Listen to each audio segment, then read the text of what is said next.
بسم اللہ الرحمن الرحیم۔ لقد جاءکم رسول من انفسکم عزیز علیہ ما عنتم حریص علیکم بالمؤمنین رؤوف رحیم فَإِن تَوَلَّوْا فَقُلْ حَسْبِيَ اللَّهُ لَا إِلَٰهَ إِلَّا هُوَ عَلَيْهِ تَوَكَّلْتُ وَهُوَ رَبُّ الْعَرْشِ الْعَظِيمِ۔ ترجمہ: بے شک تمہارے پاس تشریف لائے تم میں سے وہ رسول جن پر تمہارا مشقت میں پڑنا گراں ہے، تمہاری بلائی کے نہایت چاہنے والے، مسلمانوں پر کمال مہربان۔ پھر اگر وہ منہ پھیریں تو تم فرما دو کہ مجھے اللہ کافی ہے، اس کے سوا کسی کی بندگی نہیں، میں نے اسی پر بھروسہ کیا اور وہ بڑے عرش کا مالک ہے۔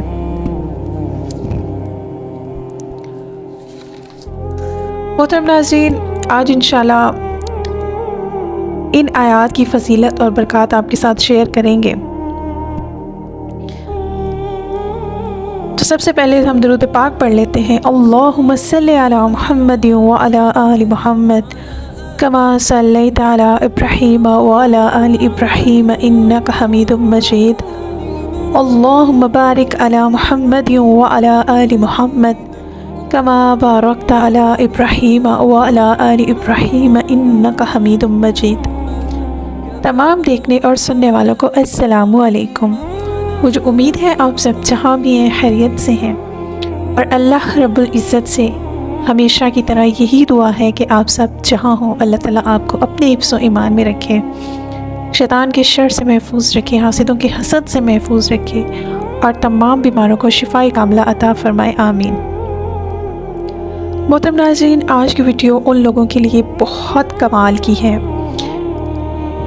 جو رزق کی کمی کا پرابلم فیس کر رہے ہیں، اور ان لوگوں کے لیے جن کے ساتھ رزق کی کمی کے بہت سے مسائل ہیں، قرضوں کا بوجھ، بچوں کے اخراجات، پھر ان کی تعلیم کے اخراجات۔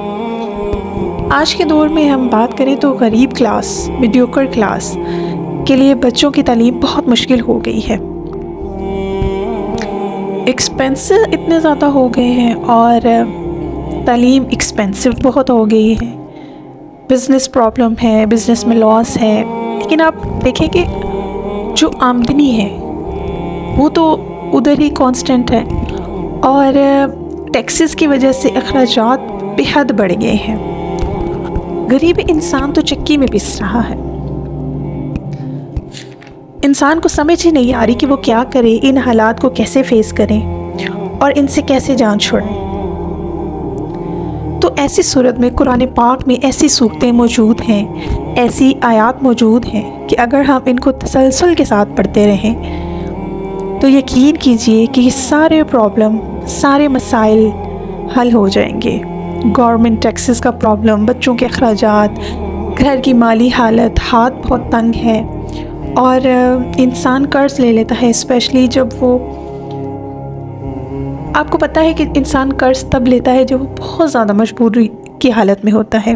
وہ کوئی بھی کنڈیشن ہو سکتی ہے، ہو سکتا ہے اس کے گھر میں کھانا نہ ہو اور اسے قرض لینا پڑ جائے، یا اس کے بچے اس ایج کے ہیں کہ اسے شادی کرنی پڑ رہی ہے بچوں کی، اور وہ شادی کی وجہ سے لے لیتا ہے قرض۔ تو پھر حالات کچھ ایسے ہو جاتے ہیں کہ وہ قرض واپس نہیں کر سکتا، حالات سنبھالے نہ جائیں، حالات اچھے نہ ہوں تو آپ خود سوچیں انسان کیسے قرض واپس کرے گا۔ تو ایسی صورت میں کلام پاک اور اللہ سے رجوع کیے بغیر کوئی چارہ نہیں۔ آج انشاءاللہ سورہ توبہ کی بڑی خاص آیات ہیں، 128 اور 129 نمبر آیت، اس سے آپ کو ہم بڑا زبردست وظیفہ بتانے جا رہے ہیں۔ اس میں اللہ تبارک تعالیٰ نے اپنے جلال کا ذکر فرمایا ہے، اور اس قدر جلال ہے کہ اس سورت کے سٹارٹ میں بسم اللہ بھی نہیں ہے۔ اس سے اندازہ ہوتا ہے کہ بہت ہی خاص قسم کا میسیج ہے، اور ہمارا جو مقصد ہے وہ یہ ہے کہ جو لوگ رزق کی کمی کا شکار ہیں اور مسئلے مسائل کا شکار ہیں، تو اگر وہ یہ آیات پڑھیں تو انشاءاللہ ان کے یہ پرابلم حل ہوں گے۔ لیکن کیسے؟ تو پہلے آپ کو یہ آیات لَقَدْ جَاءَكُمْ رُسُولٌ مِّنْ أَنفُسِكُمْ عَزِيزٌ عَلَيْهِ مَا أَنِتُّمْ حَرِيصٌ عَلَيْكُمْ بِالْمُؤْمِنِينَ رَءُوفٌ رَحِيمٌ فَإِن تَوَلُّوا فَقُلْ حَسْبِيَ اللَّهُ لَا إِلَٰهَ إِلَّا هُوَ عَلَيْهِ تَوَكَّلْتُ وَهُوَ رَبُّ الْعَرْشِ الْعَظِيمِ۔ ترجمہ: بے شک تمہارے پاس تشریف لائے تم میں سے وہ رسول جن پر تمہارا مشقت میں پڑنا گراں ہے، تمہاری بھلائی کے نہایت چاہنے والے، مسلمانوں پر کمال مہربان۔ پھر اگر وہ منہ پھیریں تو تم فرما دو کہ مجھے اللہ کافی ہے، اس کے سوا کسی کی بندگی نہیں، میں نے اسی پر بھروسہ کیا اور وہ بڑے عرش کا مالک ہے۔ محترم ناظرین، ان دو آیات کا رزق سے بہت گہرا تعلق ہے۔ جب بھی آپ ان دو آیات کو پڑھنا شروع کرتے ہیں تو اللہ رب العزت رزق کے دروازے کھول دیتا ہے، بندش ختم ہونا شروع ہو جاتی ہے، اور یہ سورہ العرش العظیم پر ختم ہو رہی ہے۔ یعنی یہ وہی عرش عظیم ہے جسے 8 فرشتوں نے اٹھایا ہوا ہے، اور اسی عرش عظیم پر جلوہ افروز ہو کر قیامت کے دن سزا اور جزا کا فیصلہ ہوگا۔ تو جب آپ ان آیات کو ایک خاص تعداد اور تکرار کے ساتھ پڑھتے ہیں تو آپ کے ارد گرد نورانی مخلوق جمع ہونے لگ جاتی ہے، اور آپ کو ایک فیلنگ آتی ہے، بڑی زبردست قسم کی ایک سیٹسفیکشن والی فیلنگ آنا شروع ہو جاتی ہے کہ انشاءاللہ جو رزق کے معاملات ہیں، جو رزق کی تنگی ہے، وہ انشاءاللہ اللہ پاک ختم کر دے گا۔ تو پریشان نہ ہو، کائنات میں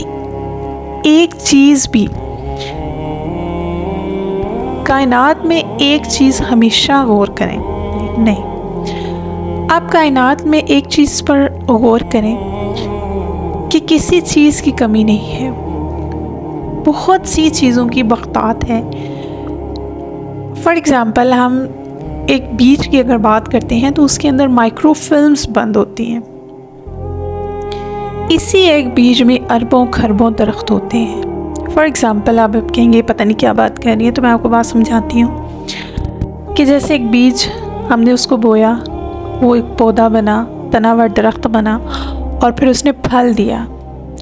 فار ایگزامپل وہ ایک مالٹے کا ہی درخت ہے، تو آپ سوچیں اس کے اوپر کتنے مالٹے لگتے ہیں۔ اب ہر پھل کے اندر ڈھیر بیج ہوتے ہیں، تو پھر آپ خود اس بات کو سمجھ لیجئے کہ ایک بیج کے اندر آگے وہ کتنے پھل لگیں گے، کتنے بیج نکلیں گے، اور پھر یہ سلسلہ چلتا رہتا ہے۔ تو جو رزق کے معاملات ہیں وہ بھی کچھ ایسے ہی ہیں۔ تو کیا کیجئے کہ سوشل پروگرامنگ، مایوسی اور فطری کمزوری کہ انسان بہت کمزور سمجھتا ہے، اور وہ اپنے اعمال کا رزلٹ بہت جلد چاہتا ہے۔ ایبسلیوٹ سی بات ہے، کوئی بھی عمل اس کا کوئی کام نہیں کر رہا، چاروں طرف خوب اندھیرا اور پرابلمز، مایوسی، ناکامی، حالانکہ اللہ تعالیٰ نے ہر چیز کی بہت بغتات پیدا کی ہے۔ تو رزق حاصل کرنے کے لیے بھی بے شمار ذرائع ہیں، ٹھیک ہے، لیکن یہ ہماری آپ سمجھ لیجئے ناکامی ہے، کمی ہے، کوتاہی ہے کہ ہم اسے صحیح سے یوٹیلائز نہیں کر رہے۔ بہرحال چلتے ہیں آج کے وظیفے کی طرف، اور وظیفہ بہت آسان ہے، ٹھیک ہے۔ یہ اتنی خوبصورت آیتیں ہیں کہ اگر آپ انہیں 2-3 دن ریگولر پڑھنا شروع کریں گے نا تو یہ آپ کی زبان پہ فر چلنا شروع ہو جائیں گی۔ تو آپ نے کیا کرنا ہے، ہر نماز کے بعد 3 بار، ٹھیک ہے، آپ نے سورہ توبہ کی آیت نمبر 128 اور 29 کو 3 بار تو لازمی پڑھنا ہے ہر نماز کے بعد۔ اچھا، یہ عمل ہے 61 ڈیز کا، ٹھیک ہے۔ آپ نے فرسٹ 11 ڈے اس کو کیسے پڑھنا ہے، آپ اسے دن میں 101 مرتبہ آپ نے اس کی تعداد کو پورا کرنا ہے، ٹھیک ہے۔ آپ چاہے فجر کے بعد اسے 101 مرتبہ پڑھ لیں، ظہر کے بعد، اگر اس طرح بھی مشکل ہے تو آپ سیکشن ڈیوائڈ کر لیجئے کہ صبح ہم 30 بار پڑھ لیں گے، پھر دوپہر کو 40 دفعہ پڑھ لیں گے، اس طرح سے کر کے آپ نے تعداد پوری کر لی ہے۔ اس کے بعد 11ویں دن سے 22ویں دن تک آپ نے اس کو پڑھنا ہے 202 بار، ٹھیک ہے؟ اور پھر اسی طرح 22ویں دن سے لے کر 61 ڈے تک آپ نے اسے 303 بار پڑھنا ہے، ٹھیک ہے؟ لیکن اس میں وضو شرط ہے، آپ نے اسے باوضو حالت میں پڑھنا ہے، اور کوشش کیجئے کہ اول و آخر درود پاک 11 بار ضرور پڑھیں۔ اس کے اتنے فائدے ہیں اور میرکلس فائدے ہیں کہ غریب کو تو لکھ پتی لازمی بنا دیتی ہے، اور لاکھ پتی کو کروڑ پتی، اور کروڑ پتی کو ارب خرب۔ مطلب آپ سمجھ جائیں کہ جب اللہ کی طرف سے رزق کے دروازے ہی آپ کے لیے کھول دیے گئے ہیں تو پھر مطلب اللہ تعالیٰ آپ کو آپ کی سوچ سے زیادہ دے گا۔ اور ایک آپ کو بڑی زبردست قسم کی چیز بتاتی ہوں کہ جب بھی آپ اس سورت کو پڑھیں گے، یہ آیتیں پڑھیں گے، آپ کو فیل ہوگا کہ آپ کے ارد گرد کوئی نورانی مخلوق موجود ہے، اور یہ کوئی ڈرنے والی بات نہیں ہے، یہ سیٹسفیکشن لیول ہے، ٹھیک ہے؟ آپ کو سیٹسفائی کرتا ہے۔ کچھ لوگوں کو فیل ہوتا ہے اور کچھ کو نہیں ہوتا، لیکن یہ بہت بڑا قیمتی اثاثہ ہے۔ امید ہے آج کی ویڈیو آپ کو پسند آئی ہوگی۔ اپنا اور اپنوں کا بہت سا خیال رکھیے۔ اللہ نگہبان۔